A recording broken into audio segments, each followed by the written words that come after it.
Boas pessoal, sejam muito bem-vindos aqui de novo ao nosso canal, o Racing Odyssey. Prometido é devido e estamos de volta para mais uma análise aqui do Grande Prémio que se realizou agora no fim de semana. Desta vez do Grande Prémio de Fórmula 1 de Jeddah, na Arábia Saudita. Portanto, fiquem por aí e a gente já conversa mais um bocadinho.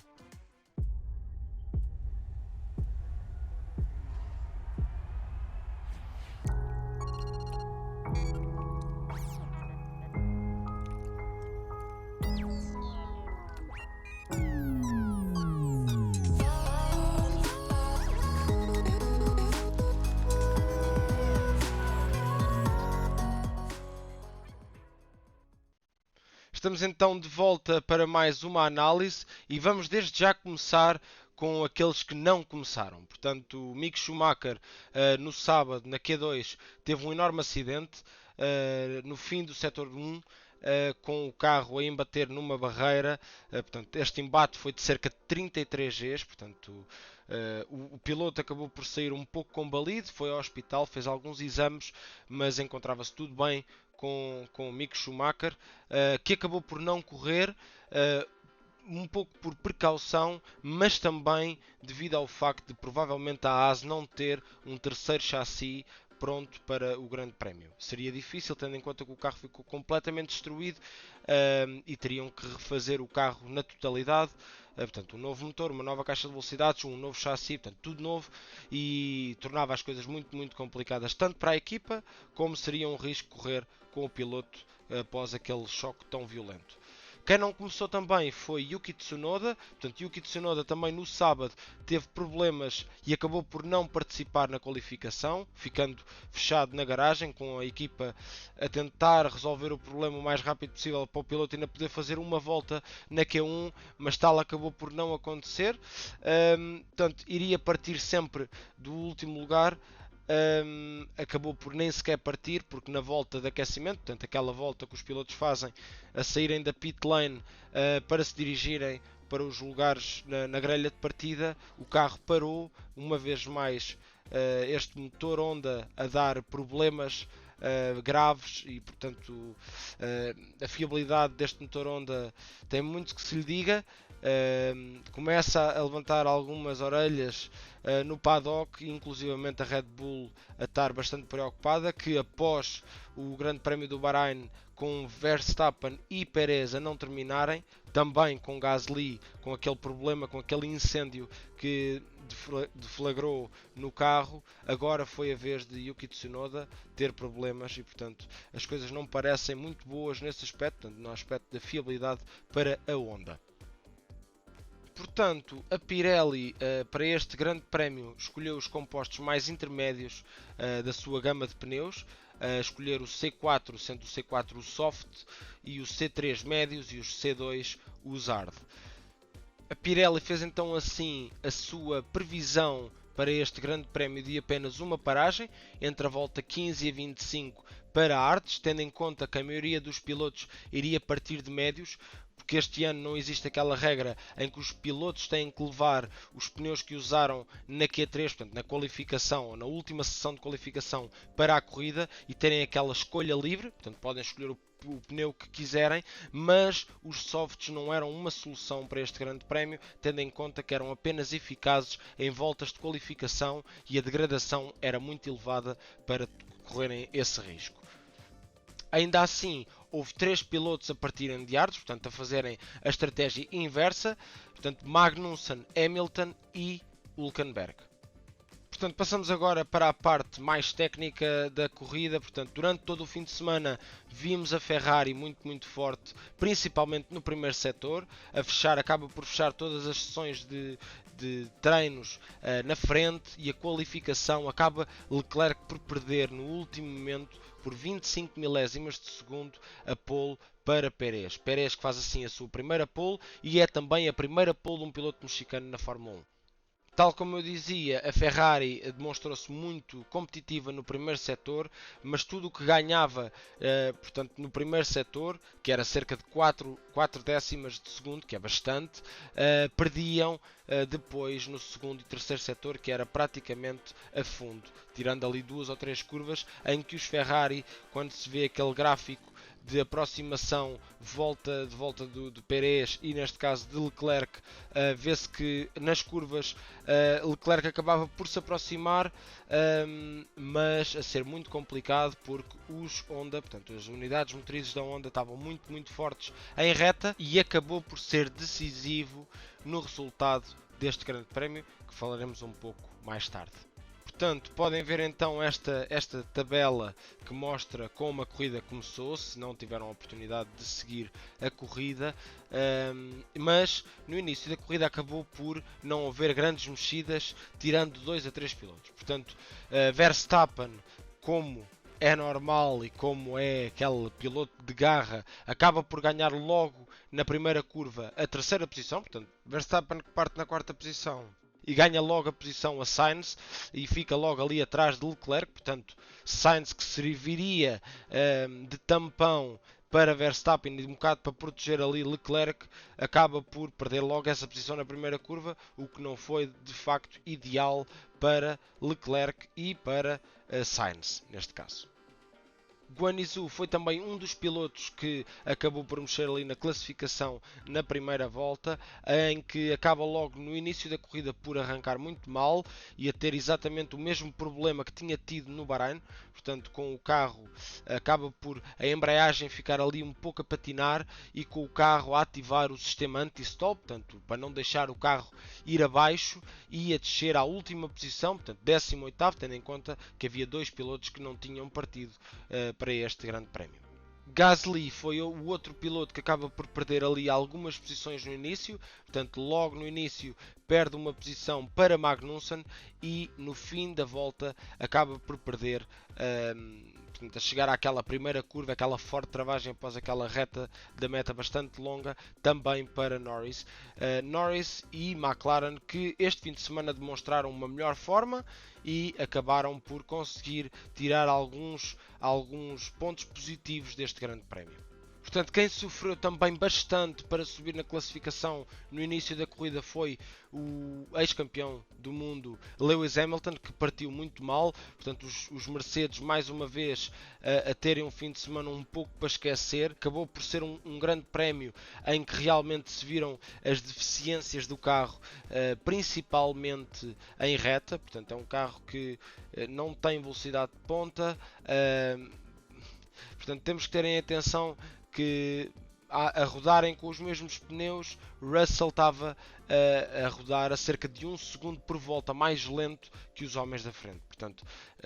bastante decepcionante, tendo em conta que estávamos à espera de ver uma luta a 3 este ano, portanto 3 construtores, e essa luta acaba por estar restringida uma vez mais a apenas 2 construtores, com a Mercedes a sentir-se eles próprios a sentirem-se bastante longe dessa luta. Um dos pontos fortes deste grande prémio foi a luta entre os dois colegas de equipa da Alpine, portanto, neste caso Ocon e Alonso, que poucas voltas depois do início de corrida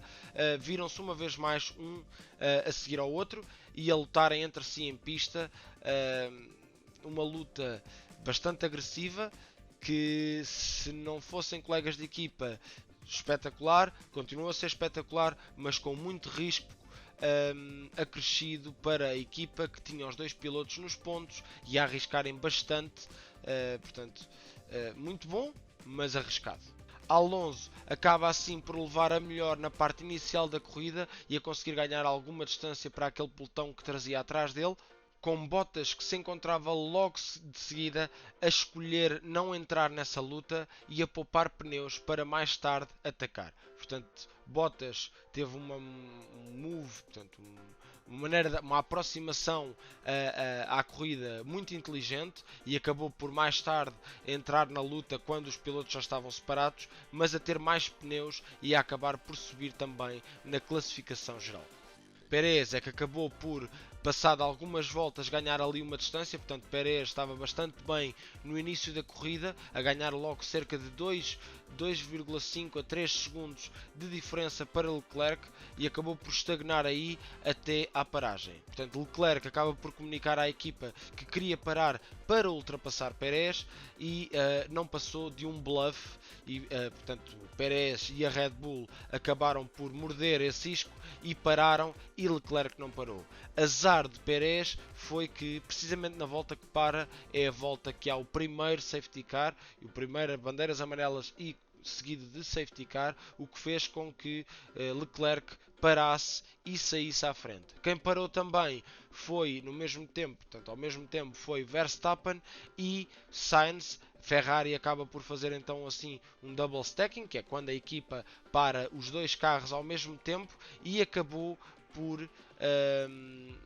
beneficiar bastante deste safety car, com Sainz a sair à frente de Pérez naquela linha após a saída do pit lane. Tem uma linha que é a linha de safety car que dita a posição do piloto. Portanto, Sainz acaba por sair à frente, Pérez encosta Sainz à parede para ganhar a posição, que acabou por ter que ceder essa posição a Sainz mais tarde. Portanto, a Red Bull comunicou isso ao piloto, mas também disse para fazer isso só após o recomeço da corrida. Portanto, na nossa opinião pessoal, está errado, e a Red Bull devia ter sido penalizada, porque Sainz, assim sendo, acaba por não partir, portanto, no recomeço da corrida atrás de Verstappen, e acaba por não ter aquela possibilidade de o atacar. E, portanto,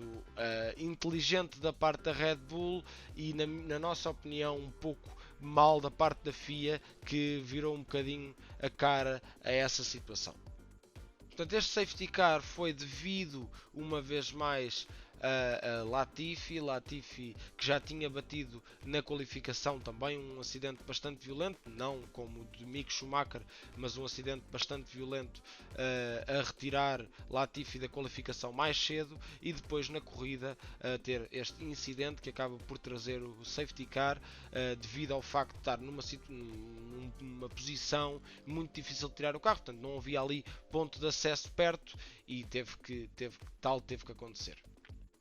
Quem beneficiou também bastante deste safety car foi Hamilton e Hülkenberg, portanto, respectivamente 7º e 9º classificados nesta altura, que tinham partido de hards e a não pararem e a subirem bastante na classificação. Portanto, como é normal, este grande prémio é um grande prémio que muito facilmente pode trazer uma red flag ou um safety car, e portanto Hamilton e o Hülkenberg a jogarem com isso e a apostarem que, ok, isto de certeza que vai haver mais bandeiras amarelas e mais safety cars e por aí fora.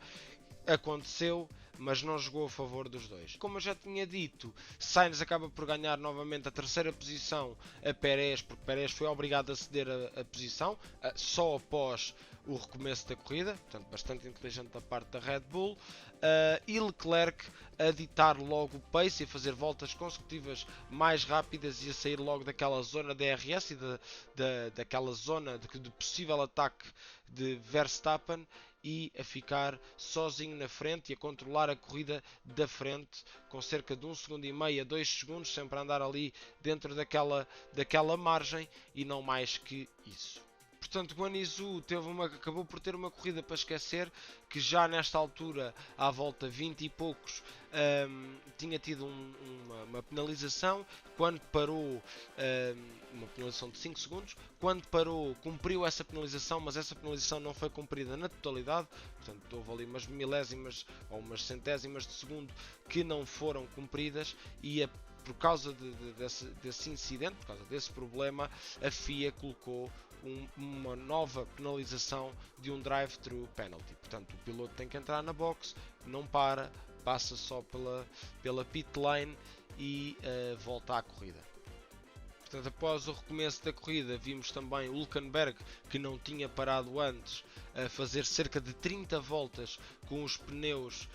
hard, com que tinha partido, e a perder imensas posições, porque quase todos os pilotos tinham parado, tinham pneus mais frescos, e acabaram por começar a aproximar-se e a passar o Hülkenberg, e portanto também devido à falta de pace do Aston Martin, à falta provavelmente de preparação de Hülkenberg, acabou por ser muito complicado manter aquela posição em que se encontrava. Portanto, a volta 37 acabou por ser a volta decisiva para o desfecho e resultado deste grande prémio, com diversos pilotos desistirem na mesma volta e por incidentes completamente distintos. O primeiro foi Alonso, que já a meio do segundo setor acabou por ficar sem potência no seu motor e a levar o carro um pouco a rastejar, sempre a perder cada vez mais potência. Parecia que o carro estava a perder gás e a chegar até àquela via de acesso às boxes, mas a ficar aí parado. O segundo piloto a acontecer algo do mesmo género foi Ricciardo, que vinha a fazer uma excelente corrida juntamente com o seu colega de equipa e estavam ali em 11º, décimo e 11º, peço desculpa, mas Hamilton ainda não tinha parado. Portanto, nesta altura, Hamilton, quando parasse, ia descer para trás dos dois McLaren e os dois McLaren iam assim ficar nos pontos. Portanto, apesar do momento, ia ser um bom fim de semana para a McLaren e acaba por não ser assim tão bom, pelo menos para Ricciardo. Quem acabou por também desistir foi Bottas, que vinha a fazer uma excelente corrida e vinha na sexta posição,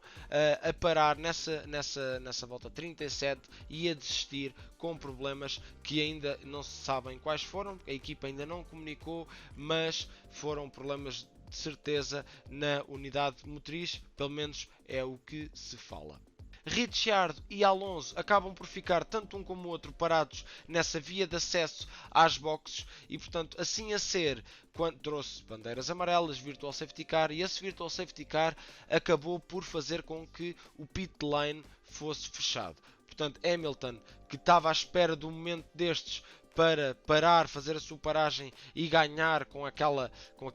estratégia alternativa, acaba por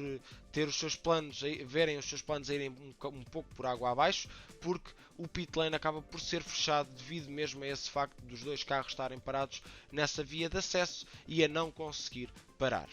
Portanto, Virtual Safety Car acaba, primeira coisa que se vê é Hamilton a parar, à volta 41, portanto faltavam apenas 9 voltas.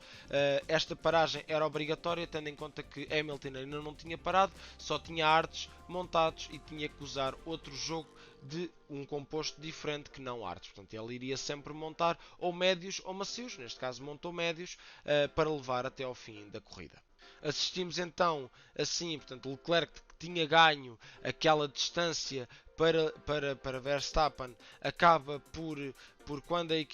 corrida é recomeçada, por ver Verstappen em cima dele a atacá-lo. Portanto, Leclerc acabou por gastar muito os seus pneus para tentar ganhar aquela vantagem e estar sempre fora da zona de DRS, e foi uma batalha que durou 9 voltas. Portanto, Verstappen acaba por conseguir passar Leclerc, com Leclerc uma primeira vez a conseguir responder na reta da meta, ao ter direito também a DRS, mas após esse primeiro ataque, portanto, sempre com uma tática em pista muito inteligente, com fazer ali o jogo do gato e do rato para ver quem é que apanhava a última zona de DRS, mas com Verstappen a acabar por levar a melhor sobre Leclerc à volta 47. Portanto, Leclerc acaba por se manter ali muito próximo de Verstappen, mas os pneus traseiros tinham ido embora e Verstappen acaba por vencer o Grande Prémio, com Leclerc a fechar na segunda posição e Sainz a conseguir fechar na terceira posição. Pérez acaba por fechar na quarta posição depois daquela carambola de paragens e de safety cars, acaba por ver a sua estratégia estragada e a acabar numa quarta posição e longe dos da frente. Já no fim do Grande Prémio assistimos também a uma luta intensa entre Ocon e Norris, com Ocon a levar a melhor e a acabar na sexta posição, uma excelente sexta posição, e com Norris a salvar a McLaren e a levar os primeiros pontos da época para casa com um sétimo lugar. Hamilton, após todas estas desistências, ainda acaba assim por conseguir levar o décimo lugar para casa, portanto uma corrida bastante complicada para Hamilton, com o seu colega de equipa a fechar na quinta posição, uma corrida pela parte do Russell um pouco em terra de ninguém, portanto longe do segundo pelotão, longe do primeiro pelotão, portanto está ali no meio,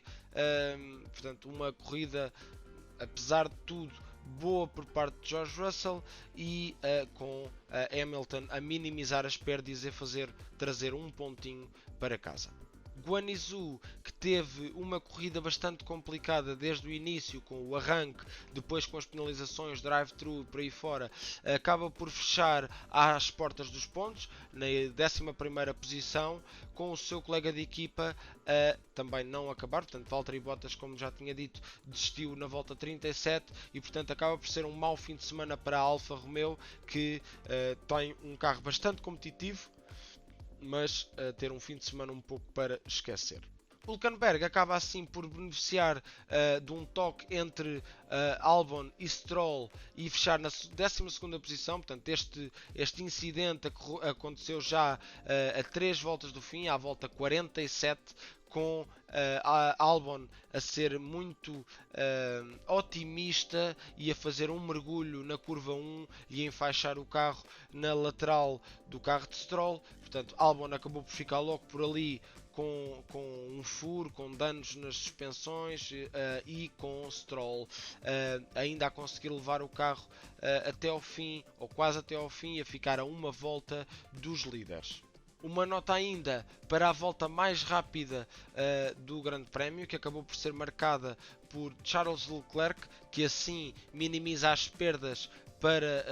Max Verstappen e a ganhar aquele pontinho extra. Fechamos então assim mais uma análise aqui no nosso canal, desta feita do Grande Prémio de Jeddah. Se gostaram, deixem o vosso comentário, é sempre importante para nós. Algum comentário que queiram deixar, positivo ou negativo, são bem-vindos, para também haver aqui uma evolução e vocês serem também parte dessa evolução. Podem sempre também seguir a nossa página de Instagram, que eu vou deixar aqui em baixo na descrição, onde nós fazemos o lançamento de novidades, de quizzes, fazemos algumas brincadeiras e onde fazemos também o lançamento dos nossos vídeos. E portanto contamos convosco para um próximo vídeo. E até lá, um grande abraço e muito obrigado pelo vosso apoio.